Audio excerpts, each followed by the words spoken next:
తిరిగేవయ్యా భిక్షమందుకొని మోక్షాన్నిచ్చి భక్తులను రక్షించేవయ్యా బయటి చోలను కుడికి ఏసిని పల్ల జడల పాయలను ఊపుతూ గడప గడప పూజలనే అంది ఘనముగాను దీవించేవయ్యా పులితో లేనువు దుట్టినవో శ్రీశైల మల్లన్న పుడమికి నువ్వే రారాజువో సిరిగల్ల మల్లన్న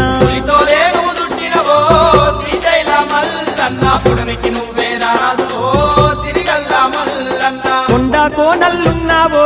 శ్రీశైల మల్లన్న కోటి మాయల దేవుడవో